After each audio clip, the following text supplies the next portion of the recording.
Hello and welcome. This is the latest episode of the Fitness Reborn podcast. My name is Sean from Renaissance Fitness Personal Training, where we put movement ahead of workouts. And my guest today is Phillipa Butler. I had to practice that a little bit. Phillipa Butler, she's a physiotherapist, a movement specialist who specializes in menopause.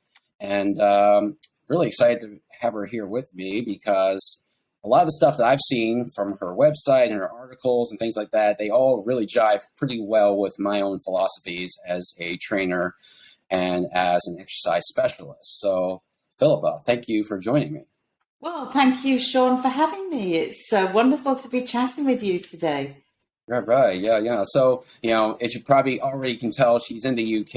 It's probably, 4 in the afternoon about where you're at? Have you had the time change yet? Yes, today, actually, yes. Yeah. Gotcha. Because I spoke last week. I spoke to another guy who was in the UK. I asked him the same question. He's like, no, actually, we haven't had the time change, so that'll be next week. All right. But cool. Well, thanks for your time. And like I said, I saw a lot of in your profile and in your own work. That is, I see a lot of parallels to my own, and so I'm really kind of interested to hear what you have to say. So you have this company, it's called Precizion, right? It's your own outfits, Precizion? Yeah, that is it. It's me. I am Precizion. There's nobody else involved, just me. All right. So you're Precizion personified. Okay. So let's just start with there, though. So what do you do at Precizion? What do you do for your clients? Well, I work in a variety of ways, some of which is virtually online, teaching yoga and Pilates group sessions, and also in person. I have a studio in my home, and people come and visit me with their body aches and pains because obviously I'm a physiotherapist as well. And it's something it's all I've ever done, is what I always say. I trained to be a physiotherapist when I was 18, and I've been doing it ever since, 30 plus years. And over that time, I've added to my repertoire of skills, Pilates, clinical Pilates, therapeutic yoga, and I'm an acupuncture trained physiotherapist as well. So I kind of have that, the East meets West sort of vibe going on, right. which, and then I'm fascinated by nutrition, Sean, that, I'm a holistic practitioner in as much as I'm interested in all the things that we can do, whether it's food, movement, meditation, working with the mind, the thoughts that we think, whatever it is that we can do to live our lives to the fullest, really. Right. But you kind of narrow your focus to one particular area, which is menopause. Now, I know that just from my own conversation, since I've been doing this podcast, it's coming up on a year now. Mm-hmm. I've had a lot of guests on who do work with kind of pre-menopausal women, menopausal women, or post-menopausal women. And it's kind of hit me as being like this growing topic of concern, not just where I'm at, but also, in Europe as well, and possibly other places, although I just haven't had much connection with anyone in Asia or Africa or anything like that. So it's really kind of, it's been brought to my attention as something that's of top concern now among exercise specialists. So what made you kind of zero your focus in on menopause of all things? Well, my own menopause basically was what brought my mind into focus around this topic. And, it was really around struggling with symptoms, kind of knowing that this was going on, but not realizing that there were so many things that I could have been doing that maybe I wasn't doing. And that, there's so many people who still are not knowing around the effects that declining estrogen levels in particular will have on our bodies, our brains, our tissues, muscle tissue, bone tissue, you name it, tissue. That really, as trainers in particular, it's really helpful for us to have an understanding of, but then for our clients to really be empowered to manage this transition. And, and like you said, approaching menopause, menopause is one day in your life when your periods stop, and then you're postmenopausal for the rest of your life. And, so I kind of say menopause never really ends. And I think that's important for us to remember when we're working with women, or, if we are a woman. Right. I guess menopause, you said menopause never really ends. So, okay. So I guess if you look at it kind of in a long picture sort of way, then, because, once you hit puberty, you're female, obviously, you hit puberty, you have your monthly cycles. Mm. And that's pretty much,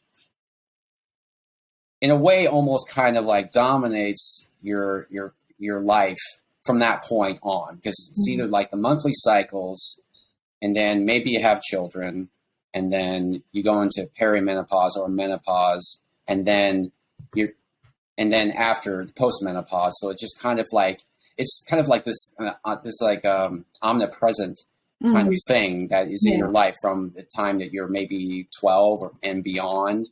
And so, what you said, go ahead. Absolutely. Well, it's a reproductive continuum is what you described in there, from puberty through to postmenopause. And, all women will experience this differently is the thing, actually. Young women might struggle with migraines around the cycle. People might have polycystic ovary syndrome. There's all sorts of conditions that we might experience around our cycle. Now, I was somebody who was very lucky in as much as my own cycle was never really anything that caused me any cause for concern. It was maybe a couple of days when I was very slightly touchy or over emotional, or whatever you want to call it. But apart from that, it passed by with relative ease. And actually that's the case for lots of women who exercise regularly, that the menstrual cycle can be ameliorated to some extent by being physical on a regular basis. But coming to approaching menopause, from being the age of 45, I started to experience symptoms that, and for me, predominantly, it was around insomnia. So there are lots of symptoms that you might not necessarily associate with menopause, and sleeplessness. And it wasn't because I was burning up or on fire in the night. It was merely that I was finding it impossible to stay awake. To remain asleep. And, and this for a long time began to dominate my life, because when you can't sleep, you're fatigued, brain fog sets in, it can affect your mood. And so I started to sort of explore what was happening to me and what could I do about it. And I suppose the thing that I should point out is that I've always had this kind of propensity for natural approaches to health and wellness. So, what could I do around food, nutrition? What could I do around movement? What could I do around managing my emotions, my environment? All of these strategies for me were going to be natural approaches. So, it kind of was a bit of a blow, actually, when I discovered that despite my best efforts, this symptom was proving to be stubborn and very difficult to overcome. And believe me, I tried everything. I was very vigilant for a very long time, and still it proved very difficult. And it really was only when I elected to undertake hormone replacement therapy that that symptom began to abate. And that was 5 years of trying. So I really did give it a good go. So, all right. So, when you're approaching this issue with women, now you mentioned earlier that you kind of like, you had moments when you were, your cycle, when you were going through menopause, where you were like, you're a bit irritable. Okay. A bit like, don't go near her, that kind of leave me alone, that kind of thing here. So, I mean, menopause, it's kind of almost like it's kind of been made almost to like a joke, where, you know, that kind of thing has been used for like fathers, like, she's going through her time, so that's why she's so cranky, blah, blah, blah. And it's, you know, there's been pushback in the last 50 years or so against that from, you know, women's advocacy groups and things like that, saying, you know, they think that that type of thing, like kind of stigma where it does kind of make you kind of cranky and bitter and, you know, maybe make you a little bit emotionally unstable, has been used against women to keep them from, you know, certain, you know, positions in life. And so, but here you are, you just said, you know, yeah, I did kind of notice that where my emotions were kind of all over the place. So I think now it seems like we're getting to a point now where we're kind of embracing that, acknowledging that that is a thing, that when your hormones are going through a transition, it is a thing. But, you know, still we want to kind of avoid this being overly stigmatized by it. You know, I know I'm kind of getting kind of grand with that, but no, it's important to acknowledge this, that what we're talking about is women understanding their own selves, their own signs and symptoms, the psychical nature of their own bodies. Because if we can tap into that. I mean, we know that they are working with sports women to predict the cycle and to try and get key performance dates, you know, around the cycle, or maybe the other way around, so that they can, because at some times of the month, honestly, we're invincible, and you know, I could work harder and run faster than I ever could at another time of the month. So, you know, it has its positives as well as its negatives, and it really is just around. It's not negative. It's just the nature of the beast, that we are these hormonal fluctuating beings. And you think of it like the tide, you know, the tide ebbs and flows. We don't judge it. So yes. Yeah, no, I think it's a fair point to make. So in your own practice then, so I it's probably fair to say that most trained physiotherapists don't necessarily work, you know, with trying to, you know, mitigate menopausal symptoms. Is that fair? Is that fair enough? So yeah, you know, I think especially physiotherapists who are working in our health services in the United Kingdom, the time that would take is sadly lacking. So although, you know, if there is one professional that you will encounter, I think of all of them, a physiotherapist is a very holistic practitioner. You know, we take a detailed history of what is going on with a client when we see them or speak with them. And so, you know, that's around putting all the different pieces of the puzzle together to get them to this place where we offer the appropriate interventions. So, you know, doctors sometimes, the medical, particularly over here, you know, they're strapped for time and you can only have one problem at once. And, you know, menopause really is more than one problem at once. You're going to find a group of symptoms together that will characterize those fluctuating hormones. So, you know, by the same token, the time is a factor for physiotherapists in clinic. And so, yeah, I think, you know, for me, I did a particular training, which was Menopause for physiotherapists, and I did that a couple of years ago. And actually, it really brought home to me how there are a lot of conditions that exercising women might experience as well, that are associated with these fluctuating hormonal levels. And so tendinopathies is one of them. Frozen shoulder is another one. And so these are physical manifestations, physical consequences of the fluctuating or decreasing estrogen levels.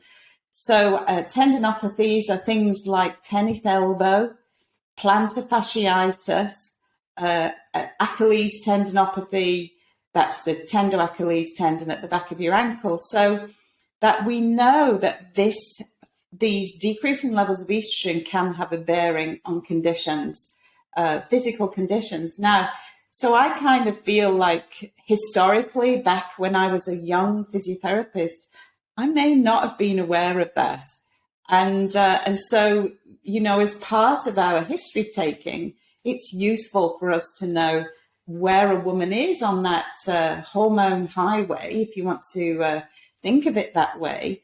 And that, perimenopause can begin in our early 40s, as early as our early 40s. And that's, these tendinopathies might be the first thing that people are experiencing that give us a little window into what is happening with them hormonally. So, physiotherapy really does fit very well in this regard, in as much as the more we can understand about the people in front of us, the better the interventions we will be offering. So how do you narrow it down if you're working with a woman? Okay, you could probably say, well, let's say she's 50 years old. So you can probably guess that, at least, her hormonal transitions have something to do with the things that she's saying that she's struggling with. So how do you really isolate that as like the driving factor, as opposed to maybe something that's more like a kind of a peripheral kind of factor than, or is there a way to do that? Well, yeah, that's quite hard, actually. I mean, the way in which hormone replacement therapy is prescribed to women is basically on a symptomatic basis. So, for the most part, they're not, once you get to that sort of age around the 50 mark, then we're pretty much definitely headed there, if not already there. So then testing the hormone levels is, maybe surplus to requirements. And certainly in this country, that's the guidance given to doctors, because it'll be a foregone conclusion. So to unpick that can be really difficult. And, not everybody will experience symptoms, but every woman is going through that transition at some point, sooner or later. Right. And, it can be really difficult to unpick. But basically, my kind of standpoint is that, one, prevention is better than cure. So if they're coming to us wanting to be fitter, healthier, stronger, which is more likely the case for you, I'm sure, that then we take this into consideration with the programs that we prescribe. And so we know that those estrogen receptors in the bones, the brains, collagen is changing. We know that the areas that we need to target are strength training, for one. And also form. I mean, I'm an absolute form fanatic because of wanting to make sure that when people are working out, they're not putting their bodies into positions that are going to compromise certain structures in particular are very vulnerable. And one that I can name is in the shoulder, in and around the shoulder, in the subacromial space. We get less space in and around that area. And so we're more prone to impinging on tendons that pass underneath the acromion in the shoulder. And this is a very common condition that lots of people can potentially experience. So many people have shoulder pain, and women in particular. So we kind of know that this, if it's not already a problem, then it could be something that's just around the corner, and particularly if we start doing a lot of overhead training, for instance. So, we can optimize the situation for people at the very outset by making sure that the form is fabulous. And then, little things that I understand around the alignment of the head and neck being so very important when we're doing our overhead training. So, it's kind of, for me, it's about bringing my physiotherapy awareness into the programs that I teach to strengthen, condition women so that they can handle their own body weight, for one, and touch the toes, scratch up the back of between the shoulder blades, reach to the top shelf, balance on one leg. All these things that are important for us if we're going to stay safe and healthy with as we traverse through the rest of our lives. Right. You said something. You said one prevention is better than any cure. Did I hear that right? One prevention is better than all cures, or something like that. Oh, no, well, okay, I didn't mean any cure. Okay, It's just a kind of a generic sort of thing that I really favour prevention. Preventive medicine is what I'm talking about. Lifestyle as a medicine, so that all the things that we can do to be as healthy as we possibly can with weather time. I mean, the clock's ticking for everyone. It doesn't matter whether you're younger or older. It's still ticking, isn't it? It's only going one way. Right. No, I kind of got at what you were trying to say with that, and I kind of agree. And I think this is becoming more and more common now. We're hearing prevention is better than waiting for something to happen and then hoping that there's some sort of cure out there for what's going on with you. And I think the more that's emphasized, the better. So probably what you said earlier is like, if you're already pretty active and you're on top of the stuff already, and once you cross over into this part of your life, then it's possibly a bit easier to navigate versus, you just now getting onto it. But even still, now better than never. But yeah, I thought that was interesting, or that was a good way to kind of summarize it too. Definitely. Yeah. So you're calling upon your training as a physiotherapist when working with women going through menopause here. So I think maybe I asked this earlier, but I think I'll put a different spin on it. So physiotherapy doesn't necessarily train you for working with women who are going through hormonal changes. No. But somehow you have outfitted it to do that, and in kind of either a direct or indirect sort of way.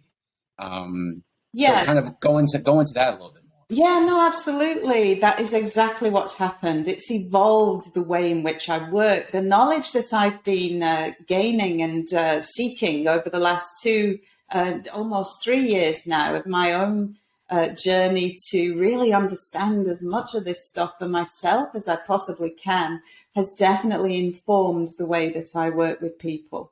And so, the common challenges around this time, sleep deprivation is a very common problem that people will be struggling with for many reasons.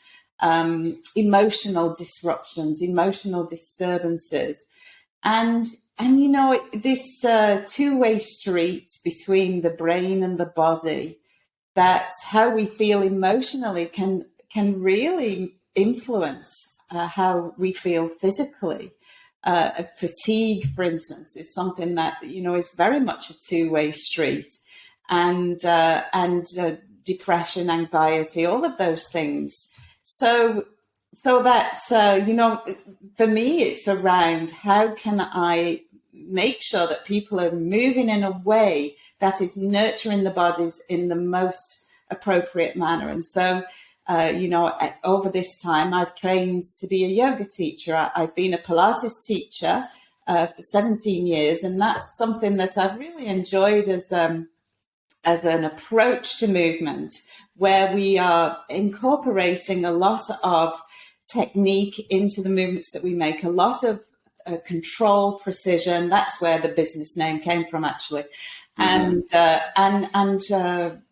focus. So, a whole lot of focus on every movement that we make and the bit of the body that we're targeting. And so we're really developing our mind-body connection when we do that.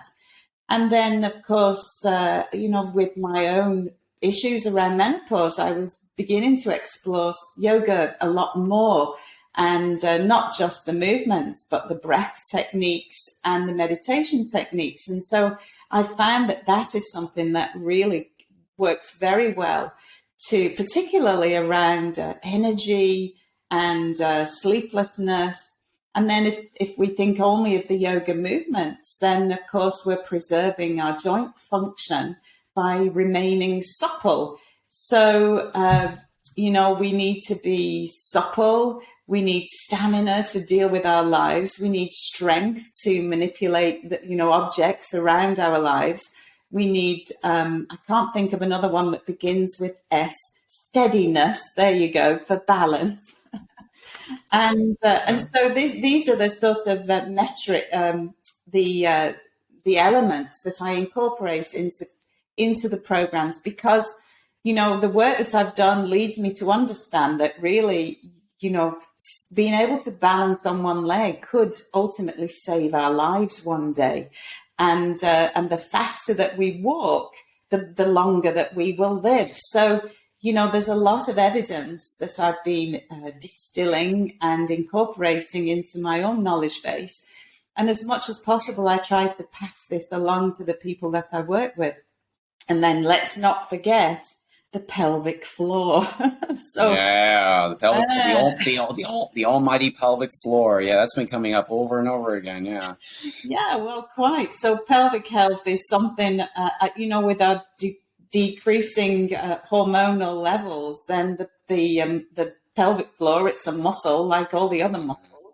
It's made of collagen, and so these tissues are affected and become less resilient. And if we haven't already been working on those pelvic floor muscle training exercises, then there's really no time like around the menopause to be thinking about that.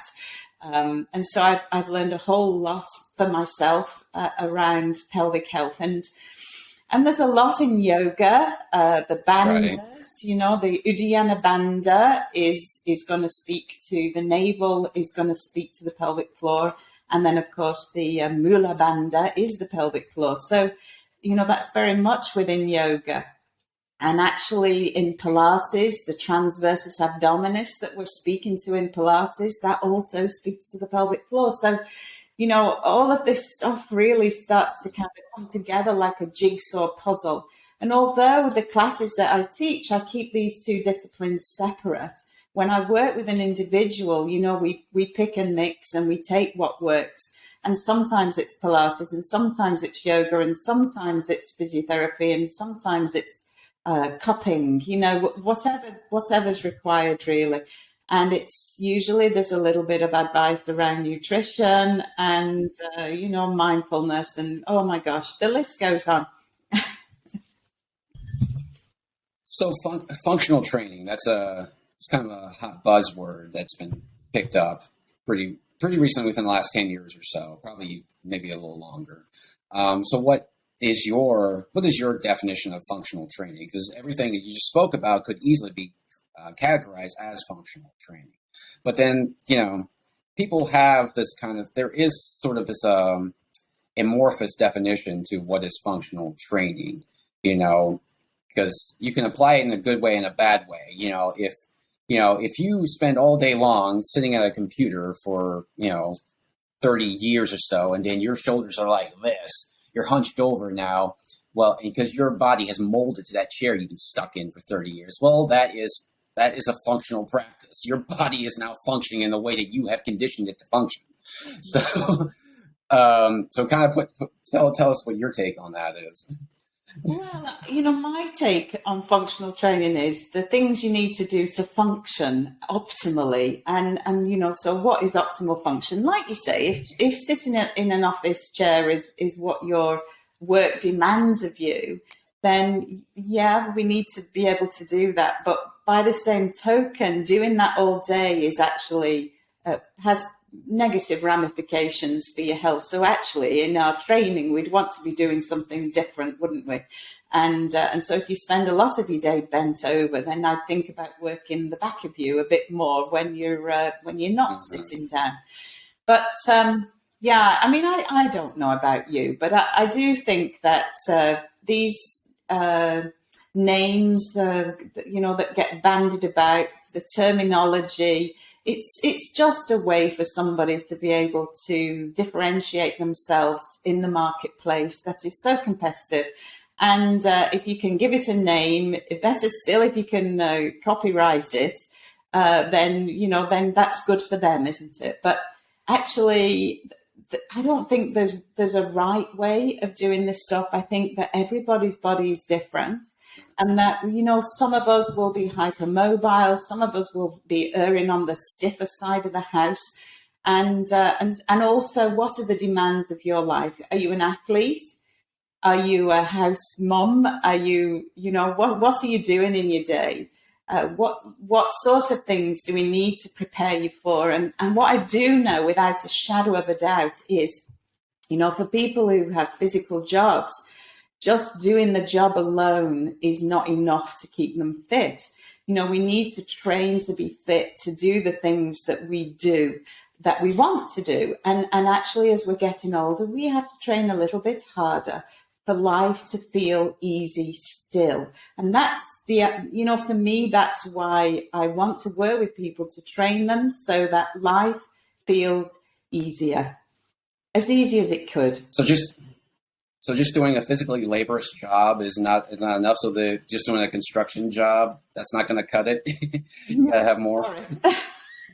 Well, no, because when you do too much of any one thing, then that has negative ramifications, doesn't it? So right. Yeah, so it's more around they might not need to work out, but they probably could benefit from doing some yoga stretches. So it's around that balance in the lives that we live. If you're physically active in your job, we need more nurturing movements. We need to make sure that whatever you do when you are going about your work is ergonomic and efficient, and we're doing it in a way that puts the least load on vulnerable structures like the discs in your spine. So, we need, being physical is definitely part of it, but you can have too much of a good thing. And if you're stiff, and you're being called upon to shovel something from the ground high to somewhere high up, then you're going to come unstuck eventually. So That's kind of what I meant, really. Right. Yeah. No, I think you're completely right about that, because you raise an interesting point. Like, if you do something over and over again, especially with bad form, like if you're bending over, picking up, lifting things, and just, not being respectful of how your body actually moves, the joints that are involved and stuff like that, or how your spine is being impacted, then that's going to cost you later on with probably a severe back injury. So yeah, I think that raises a very good point. And this kind of brushes up against, a lot of the people who are not hugely fans into functional training as we know it, so to speak. This comes from, kind of a hyper specialized area of exercise where, like hypertrophy and bodybuilding and things like that, where, if you want to build bigger muscles, you can't just be all over the place with this variety stuff. The muscles got to adapt. The muscles have to learn and break down from what you're doing, from constant repetition and things like that. That's how it gets bigger, stuff like that. But, a lot of the people like yourself who are preaching variety is actually what's going to keep your body healthy. Maybe you won't get the aesthetics from it necessarily, although you will get a nicer looking body. It depends what aesthetic we're looking for. And actually, you speak to someone who is the mother of a bodybuilder. Oh my gosh, I'm constantly banging my head on the wall with that son of mine who just getting bigger and bigger and bigger is where he's at. And so I totally, leg days, I get it. Leg and back, whatever they do. But I think, I think you can, like with all things, you can take it to the extreme where it becomes potentially unhealthy, because, the world's strongest man probably couldn't outrun, something if he had to, just put it that way. And marathon runners, they're built like shoestrings, aren't they? So I kind of err towards something a bit more balanced in the middle. And just really thinking about, what are the pillars of health? Being supple, being strong, having stamina, at least being able to handle your own body weight. And, I think athletes and my bodybuilding son, can still take something from these practices, because there's nothing attractive about somebody who's worked the front of the body so much that they end up hunched over. I think it's important. The balance is important, that we're getting, understanding which muscles do what, and to, target the muscles as much as is healthy. Right. Yeah. No, I completely agree. I think that word balance there is very important here because exercise, I know in the U.S. and probably in the U.K. as well, exercise tends to go into extreme directions. You're either fully this or you're fully that. You fit into one area or you're not. There's not much crossover. There's been very few people I've come across who have actually said, no, this is not what all this is about. This is about living a better life, and, they kind of are going against the tide there in a way because it's very easy, like you said, especially because of social media and everything else too. It's very easy. You have to want to package things to be as concise and as refined as you possibly can, so people know exactly what you are. This is the business side of the fitness industry, right?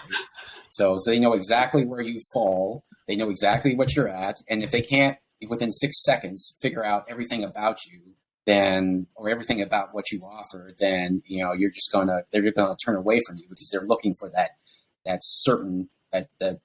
hard hit certainty. But no, that key word balance there, I think that is definitely missing. It can be because we're looking to niche so much that and that. So I think what I said, living your best life and living your best life for as long as possible. I was telling this story. I phoned my mum up the other day because I didn't just start doing this when I was in my 50s. I am a lifelong. Right. Devotee of movement is my mantra, and I phoned my mum up the other day and she came to the phone and she was breathless. And I said, oh, did you run to the phone? And she said, no. She said, I was just doing 25 push-ups. She's 76, but this is it. It started with my dad, who was an athletic coach. He went on to work as a conditioning coach with a professional sport, but he started practicing on me when I was a kid, and so this has been in and around my life, my whole life, and his, but for all of his life. So I'm seeing the benefits really in their generation, in their lives. That my mum will lift weights at the gym. My dad now, he reserves his coaching for my mum, apparently now. She's the receiver of that. And so, they go to the gym together and do the session. Yeah, I mean, it's awesome. And, it's a lifestyle. It's not I'm nipping to the gym to do a session and then the rest of my day is thrown away on junk food and sitting around binge watching. It is very much for me. I want people to have these wonderful lives that are fulfilled and full of, the energy that it gives us, the joie de vivre, that being physically active and, in lots of different ways. I've done triathlon and I've ridden horses and I've skied and I've done all these different things. And that's what I want for people, that they can do the things that, they love until the day that we die. Right. So working with women who are either on the door of menopause, going through menopause, or have come through it. I know this is probably hard to put your finger on, but what do you think is probably the biggest challenge that you've had? Or what's the most common complaint that you've had? Well, yeah. I mean, I think unfortunately a lot of women are struggling with weight gain, and and this is the thing that brings them to trainers oftentimes. And he's nodding, he knows this. But actually, we can't exercise ourselves thin. I mean, we can, but it takes a lot. Right. And so this partnership with nourishment and and the nutrition that we put into our bodies, and then the fact that when the declining estrogen levels are coming along, that's when we start to hold on to weight around the middle. And let's not even get into what sugar's doing to people. I mean, that in every regard. So they come to a trainer for this miracle cure that is weight loss, and that maybe they can come to you and get that. But that's not really in my wheelhouse. What I want is function for people and for them to feel well and feel healthy. So then, and then as soon as we start to talk about, well, we can eat ourselves thin and we can move ourselves fit. So the two things have to be working together under those circumstances to make that change. So, I'm sure like this is really very much in your experience, but for me, then of course, people start to worry that hormone replacement will potentially add to this problem. But actually, if we think that what we're doing with any intervention that generates this or restores the estrogen levels, then actually we're restoring normality. And so when we restore normality in the body, then we have a better chance of being able to lose weight that we're hanging on to. And this is a whole topic in and of itself. I'm sure you will agree that, why our bodies hang on to calories and store them away is very complex and multifactorial, and the exercise alone is not the solution to that. It's part of it. It's a big part of it. I don't dispute that, but we need to get smarter about managing metabolism for women around this time, and how we do that, whether it's with nutrition, whether it's with hormonal supplementation, whatever it's with, it isn't just going to be exercise that does that. Right. The hormone issue, about hormone replacement issue, or replacement therapy, like I know for myself, like I don't know how it is in the UK, but I know in the US, I know for myself, like when I go and have lab work done and blood work, like checking my testosterone levels is not part of the normal list of labs that they check. So if I wanted that, I would have to go to my doctor and say, hey, I'd like to have my testosterone levels checked. Yeah. And I've not asked them this, but I gather, like from people I've spoken to, it's like it's kind of a rigmarole of things you have to go through to the doctor to get this right, because they're going to look at you like, why? Because I'm sure they get approached by people who come to them who want their testosterone levels checked for nonsense reasons, like bodybuilders, like because they want to heighten their testosterone levels so they can get the bigger muscles and stuff like that. That's getting so they have people kind of almost in a way drug shopping for them or something like that. Hormone replacement therapy, drug shopping them to get higher levels of testosterone for men or something like that. So it's kind of getting stigmatized in the way, I feel like, where they're kind of suspicious of anybody who wants their hormone levels checked. Unless maybe that you're at a certain age, say you're a 60-year-old woman, you say, can I have my estrogen levels checked? They might say, okay, that might be actually a good idea. But you have to ask them. Yeah, you do. And the thing is that there are times when these results will be useful, and there'll be times when they won't. So when they're testing female hormones, they're looking at follicular stimulating hormone, or FSH. And you have to test on a particular day of your cycle in order to get a reading that is going to be informative. So number one, you'd need to be plotting your cycle. And honestly, Sean, for the life of me, I can't remember exactly which day of your cycle it is that you should have that tested, but there is a day. Yes. So if you have it tested at any other time of the month, then those numbers will be misleading potentially. So testing testosterone is a hormone that women have also, and it is another hormone that can decline as we are transitioning towards and through menopause. And so there is talk around us having not just estrogen and progesterone, but also testosterone as part of our hormone replacement cocktail. And a bit like you're saying, the testosterone currently for women is proving to be a bit sticky in as much as certainly the general practitioners in the our National Health Service will be somewhat reluctant to test women for that, and that you would be looking at a private healthcare provider in order to, find that they're willing to go through that sometimes. So, testing the FSH levels in a woman who's 60, we kind of know the answer to that one.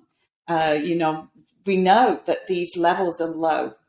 What is it? Kind of, there's a grey area really, and that is that when you are receiving hormone replacement therapy, our hormone levels continue to decline as we age. It's a day. It's not a day when your periods stop, but the hormone levels are on this downward trajectory then for the rest of our lives. And so, if you're on a static level of hormone replacement therapy, then the gap is going to get greater, and so that equally is going to mirror that downward trajectory. So there's a lot around this hormone replacement therapy, and it isn't particularly my area of expertise. But what I do know is that now I say what I do know is, and then I get a mental block. That's how unfortunate. But what I do know is that for a long time, women were being advised against hormone replacement therapy because of this increased risk, because of a purported increased risk of breast cancer. Now, what I do know is that research has subsequently been disproven. And so, for a long time, doctors were very reluctant to prescribe these therapies because of this study that was done and showed that breast cancer risk was increased. And so, like I say, that has more recently been disproven, and that the increased risk is very, very minimal. Now, obviously, there's women with who might have estrogen-sensitive cancers, and so if you've ever had anything like that, then the chances are that you won't be appropriate. It wouldn't be appropriate for you. So this is a really quite a complex area to navigate. Suffice it to say that it's always a woman's choice, number one, how they deal with this. And it's really only my personal experience that I can speak to, and that there are some hormone replacement therapies will be superior to others. So synthetic hormones, for instance, that is what women were being prescribed originally. That's all we had. And now we have in the United Kingdom what are called body identical hormones. And so this is something that is a little bit more, your body's a little bit more equipped to deal with it. And this is where the better results are being demonstrated. So that is the hormone therapy that I choose to have for me, the thing that has helped me to sleep. It's not made me lose weight. It's not made me suddenly remember everything, as you can tell. But for me, it makes a difference, and I can tell, and I know that the transdermal way of dispensing these hormones into the body is shown to be the superior method, so that a patch sticking on your skin gives you a more even distribution over a period of a few days. 3 days and then 4 days. You'll have 2 a week, 3 days and 4 days. And so you'll get a more even distribution of those hormones over that time. And so for me, that's what's ironed out the difficulties I was having sleeping. And but even that on its own, it's not a magic bullet. There's no one solution for all ills. There really, people like to think there is or say there is, but truthfully, there really is not. So it's using all of these approaches together in a magic recipe that is unique to you as an individual.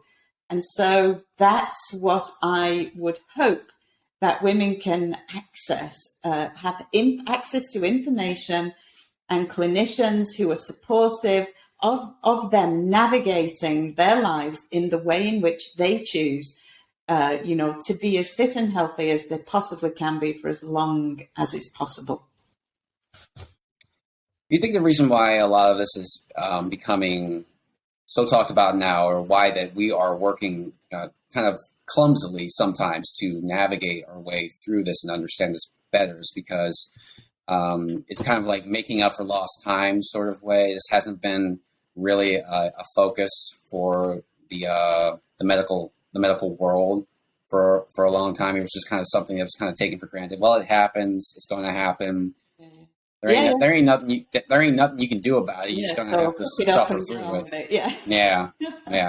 And they're absolutely the patriarchy, as they call it. And, I don't class myself as a feminist. I always was kind of more of a tomboy, and all the things that I did, I would find myself surrounded by men more than women, perhaps. But increasingly, as I have been looking into these areas, these subject areas, I've come to realize that research on women really is the poor relation, and this is a neglected women's health. From the navel down, we've been assumed in research studies to be the same as men, and I mean, we're not just small men; we're completely different. So there is a lot of catching up to do. You're absolutely right. But, the will is there now, I think. And also, people are realizing this is a whole marketplace. So we better wake up. And, so that's probably driving a big driver for this change. Well, then that can only be a good thing. But yeah, I mean, we only got the first female skeleton in a medical school in the United Kingdom in the last 12 months. So, this is demonstrating that the way in which our medical professionals have been educated through no fault of their own is still, if we think education is or the practice is behind because the education is behind. Right. So we've got a lot of catching up to do. And I think the problem then is that people start to resort to people who are maybe outside these regulated professions for advice. And that's when we can come unstuck if we're not careful. So we've got to navigate this path knowing that the research is maybe slightly, catching up a little bit, but be discerning when we are seeking out information, and just be your own investigative reporter. Really find it out for yourself, because until this information is more readily available, then that's really what every woman has to do. And that's why I, too, have my own podcast, Moving Through Menopause, I call it. So I talk all about all the different topics that are pertinent to women transitioning through menopause, up to, through, and beyond. And trying for myself to learn as much as I can, and then to share this with people who are interested to know more. You just mentioned that you had the first female skeleton in the UK, and it just now kind of dawned on me. Yeah, all the mock skeletons I've seen could be decidedly male, because there's a female skeleton, I guess you assume, has a wider pelvis area. So yeah. Well, and the ones you look at. Here's the skeleton. What's that? Well, in school when I was a physiotherapist, I mean, that was 30 odd years ago. They show you the skeleton and they would say, here's the pelvis. And of course, the female's pelvis is wider. And that's kind of as far as it went. So, yeah. Okay. Yeah. No, I hadn't realized that. So, see, again, learn something new every day. There you go. So just kind of transition to something else here, just a little bit here. So I was looking through your website, and you had a short video there, where you talked about sitting on the floor. Getting up and standing up off the floor and sitting back down to the floor, and the certain points of contact in which you would rate yourself. I was like, oh, that's kind of cool, because I've been talking to my own peeps. Not a lot, but to some degree, just as something easily enough they can do on their own at home when they're not with me, and I practice it myself too. because I have this floor pillow, this floor cushion that I just kind of sit up. I'm in the morning, I have my coffee or whatever. I'm just sitting there on this floor, and I talk about this because it helps with one, like hip mobility, and being able to carry your own weight on and off of surfaces is kind of a great way to train yourself to be stronger and to avoid things like imbalances and falls and stuff like that, which again, as we get older, that is more and more of an issue, because if you go to any emergency room, you'll see any number of older people coming in there from just falling, and if they're on a blood thinner or anything like that, falling down and possibly hitting their head is considered a trauma, just a fall. I'm not talking about like a car or speeding car crash, just a fall in their kitchen or something like that. So I thought that was cool. So I was really kind of impressed that you were, when you probably were onto this before me, obviously, but I was really impressed that, you were speaking to that as vividly as you were. Yeah, well, and it's a bit around, when you said what's functional training, the ability to get on and off the ground. And actually, this was something I came across a research study where I forget his name, but it was, I think he's Spanish, and he used this as a test, a predictor for mortality. So, and it's that ability to get on and off the ground without having to use your hands. So any point of contact that is other than you pushing yourself up from the ground with your feet, from your feet only, you get a point. And so you score points when you touch, different body parts. And the thing is that I could do it, as it happens, without practicing really. I could do it, but then it was, I'm constantly on and off the ground teaching Pilates mat classes and yoga, you're constantly on and off the ground. So then I put together 25 movement hacks that will help you to be able to do this, because what are the capabilities? What's the functionality that allows us to do this? So leg muscle strength is one of them.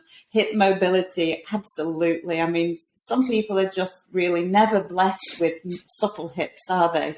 And we can only do what we can do. But, if it is that your hips were once very supple and then they get less supple, then movements can make a difference, essentially. So, yeah, I put together this whole list of different things that you could do, and videos of things you could do to then tackle this test again at the end, and hopefully you'd be able to do it, or you'd be better at it. But it is the different people do different bits of research, don't they? This particular chap thought he would correlate our ability to get on and off the ground with the subsequent mortality. And he found that there was a positive association, so that if we are, quick and able to get on and off the ground, then we're likely to live longer.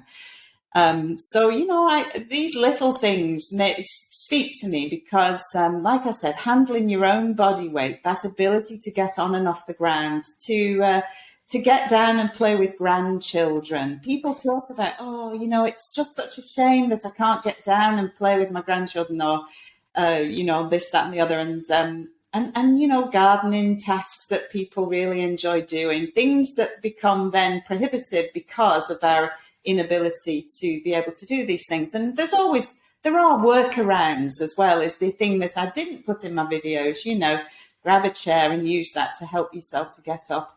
Because, as soon as you stop doing these things, then that's when, it starts to head south, isn't it? So the idea that we can continue to explore the boundaries and prevent our worlds from shrinking because of our inability to do certain things. And I mean, your body is always going to find a workaround if it can. It'll resort to the path of least resistance, but unfortunately, that path of least resistance is not a path I want to go down anyway. Right. Well, I mean, in a way, it is kind of a path of least resistance, because by doing these things now, you're saving yourself some trouble down the line. So, if you want Right. If you want things to be more complicated and more difficult for you, then yeah, you could just do whatever you want and not give it a second thought. So, but the reason I latched on to this idea of just like sitting on the floor, not a lot. I still have furniture. I sit in a chair. I'm sitting in a chair now. Yeah. But just a small practice of it. It's easy enough to do. It doesn't require a lot of exertion, and you can, like I said, you can sit and drink coffee and do it. You can be on your laptop and you can do it. And it's something you can do every day very easily. And it's once you do it enough times, then eventually your body will remold itself. You're not going to see a quantum leap of ability from doing it just alone, but it's a beginner and it helps out, and it still helps out a great deal. Yeah, absolutely. I think you're definitely right in as much as simple things, simple strategies that on the face of it, people might think, oh, well, that doesn't seem very difficult, but it's a way in. It's a way for us to approach this whole movement philosophy as a way of life. Right. Have a dumbbell next to the kettle or your coffee pot. Whatever it is, keep it simple, but do it often. Right, exactly. I don't know if you've ever heard of this guy before. He has a big YouTube channel. He's in the UK. Oh. The Bioneer, he calls himself. Oh, no, the Bioneer. That's a new one. Yeah, the Bioneer. He's a young guy. He's slightly younger than I have his book. I'm trying to find out what his name is. Adam something or another. But here he is, Adam Cisnicki or something like that. Okay, I'm going to look him up. Yeah, the Bioneer. He has a lot of videos talking about functional training, and he calls it super functional training because he explores all these different things about moving your body. So everything from yoga to weight training to parkour, things like that. And it's relatable because he's a family man. He's got a wife. He's got children, and he finds all this time to do all this stuff, and he relates it in a way that an average person, can actually get into, and that's kind of why I've latched onto it. But he talks about the kind of the same things, like while you're standing there waiting for the kettle to go off, do some halos or something like that, things like find reasons here and there, sprinkle it throughout your life, and it will build up over time, Yeah. So I'm giving you a shout out now, Adam, if you're hearing this. I don't know. So go the Bioneer. So yeah, I think you would relate to him a lot. Yeah, no, I'm going to look him up. I love that halo that you just did. Shoulder mobility, all these things we don't realize we can't do it anymore. And that's the thing that for me, people like, when was it that I stopped being able to balance? When did that happen? We're taken by surprise because, if we're not having a regular movement practice that has certain requirements, mobility requirements, strength requirements, then we it can go unnoticed. And so shoulder mobility, can be really difficult. Just reaching for the seatbelt in the car, getting up to scratch between your shoulder blades. I go on about that all the time. Simple things, handling heavy cookware, picking up grandchildren. So it is that halo. I've started doing that recently in my classes, holding on to a soft Pilates ball and taking it round your head, and I like that. Yeah, I like it too. And you can up it too, and you can just do it with a simple bar, a simple handle. Right, a broom handle or something like that. Or and then once you get more into it, you can pick up a kettlebell and start doing that. So now it's weighted. So now it's more of a challenge, and so just try doing about 10 of those in each direction or something. Again, I mean, what I like a lot about the stuff, functional training, exercise, whatever else, is because it's playful. And that's part of his appeal too. Like, he's playful. Like, he comes out and say he relates a lot of this stuff to like comic book characters and action heroes. Like, train like Superman, train like Batman, train like whoever these anime people are. I don't follow anime, but he's big. No. He really geeks out on it, And he owns that. And Yeah. I'm kind of the same way. I geek out on this kind of stuff here. I still want to be able to do what Batman, train like Batman and stuff like that.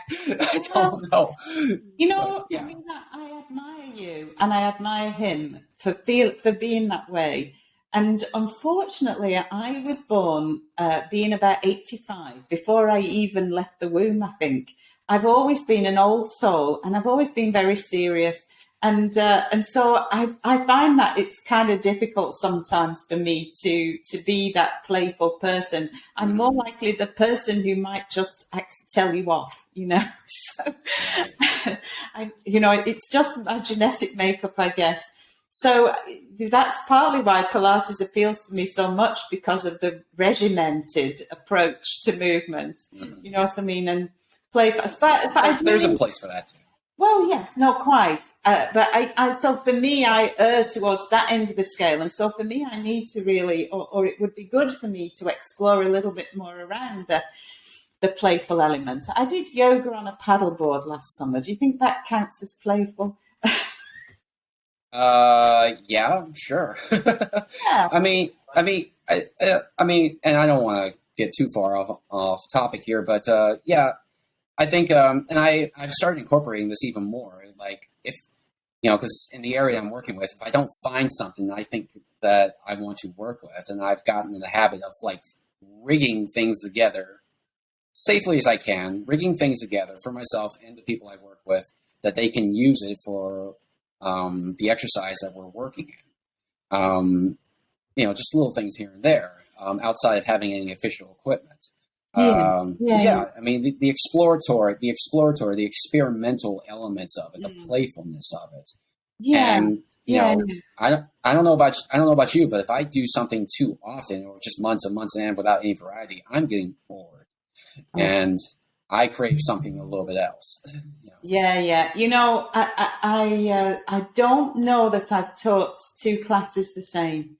I'm really, every movement that we make, I'm trying constantly. Well, not even trying, it's Right. for my own benefit, probably, like you said.